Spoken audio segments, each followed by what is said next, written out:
Assalamu alaikum. I hope you all are fine and doing good. Welcome to new lecture, and here we will construct a triangle ABC first and then we will find the point of concurrency in figure. ठीक है, तो construct ABC where यहाँ पे measurements हम define कर लेते हैं कि AB हमें 4.2 सेंटीमीटर गिवन है, BC अगर हमें 6 सेंटीमीटर गिवन हो एंड CA 5.2 सेंटीमीटर गिवन हो. ठीक है, तो हम point of concurrency find out करेंगे और you can say that find in centre. ठीक है, इन सेंटर भी किसे कहते हैं? Point of concurrency with angle bisectors को कहते हैं. ठीक है, अब सबसे पहले वर्किंग हमारी क्या होनी चाहिए कि with the help of ruler हम यहाँ बेस कंसिडर करें. इट्स अप टू यू, मर्जी है आपकी, जो मर्जी बेस लें. ठीक है, तो यहाँ पे जो मैं बेस कंसिडर कर रही हूँ ना, BC कंसिडर कर रही हूँ क्योंकि ये मुझे थोड़ी ग्रेटर मेजरमेंट लग रही है. ठीक है, तो BC को बेस ड्रॉ करने के बाद आप यहाँ पे प्रॉपर नेमिंग कर दें. हियर इज B और C और इस मेजरमेंट को नाम दे दें ये 6 सेंटीमीटर के इक्वल है. ठीक है, अब आपने ना AB और CA भी ड्रॉ करना ना. With the help of compass हम यहाँ पे पहले रेडियस सेट करेंगे. ठीक है, 5.2 सेंटीमीटर इसका रेडियस सेट कर लेते हैं. तो 5.2 सेंटीमीटर ये मैंने इसका रेडियस सेट किया. ठीक है, और आप CA 5.2 है ना, C पॉइंट पे रख के आप यहाँ पे एक ग्रेटर आर्क स्टार्टिंग में मार्क कर लें क्योंकि अभी हमें नहीं पता पॉइंट ऑफ इंटरसेक्शन कहाँ आएगा. ठीक है, फिर आप क्या करें, मूव करें पॉइंट B पे और पॉइंट B से 6 सेंटीमीटर की आर्क लगानी है. तो पहले तो हमें कंपास को 6 सेंटीमीटर सेट करना है.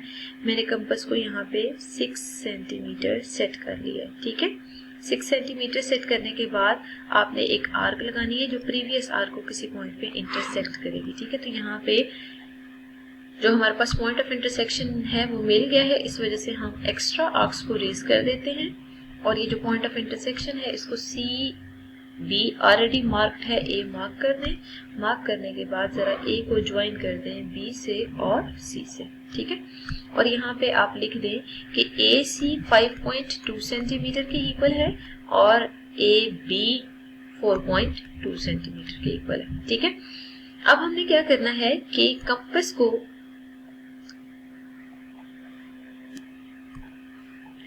क्लोजेस्ट पॉसिबल रेडियस जितना क्लोज हो सकती है ना कंपास इतना क्लोज करें. करने के बाद आप ले हैं B पॉइंट पे और B पॉइंट पे एंगल की आर्क लगा लें. ठीक है, तो यहाँ पे हम सबसे पहले इन सब एंगल्स की आर्क्स लगा लेते हैं ताकि हमें कोई कंफ्यूजन ना रहे. ठीक है, और उसके बाद हम C पॉइंट पे मूव करते हैं और C पॉइंट पे भी आके हम सेम इसी मेथड से एंगल की आर्क लगा लेते हैं फुल. ठीक है, अब हम A पॉइंट पे मूव करते हैं और A पॉइंट पे भी आके हम एंगल की आर्क को यहाँ मेंशन कर लेते हैं. ठीक है, अब हमें क्या करना है कि कंपास के रेडियस को थोड़ा चेंज करना है ताकि हमारी फिगर ना कम से कम ट्रायंगल के बाहर हो.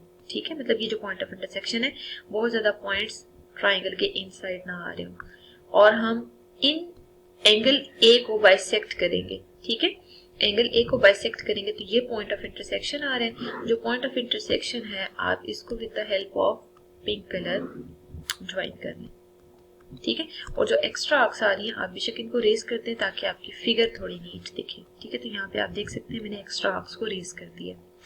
अब हम मूव करते हैं सेकेंड एंगल की तरफ और सेकेंड एंगल हमें कुछ इस तरह से गिवन है B एंगल. ठीक है, तो B एंगल के लिए आप क्या करें,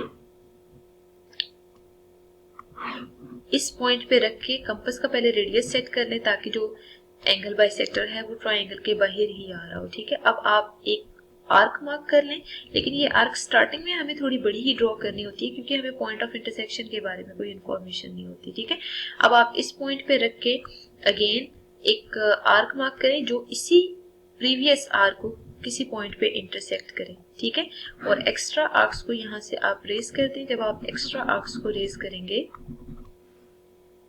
तो आप देख सकते हैं कि जो पॉइंट ऑफ इंटरसेक्शन है वो ये आ रहा है.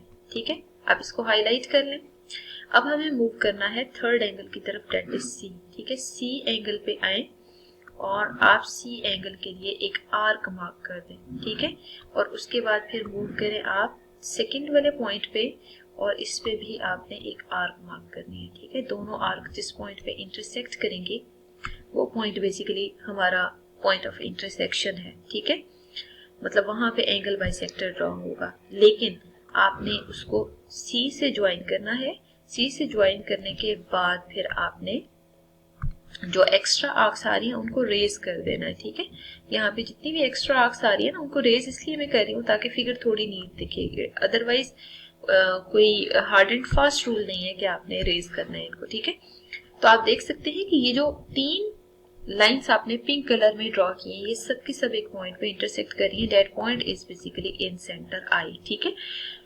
अब यहाँ पे ये जो आपने पॉइंट्स मार्क किए हैं, जैसे एंगल ए की जो बाइसेक्टर की लाइन है ना, इसको इस पॉइंट को एक्स, बी के बाइसेक्टर को बी वाई और सी के बाइसेक्टर को सी जेड मार्क कर दें, ठीक है।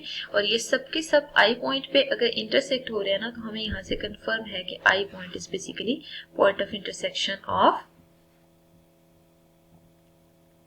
एंगल बाइसेक्टर्स, ठीक है।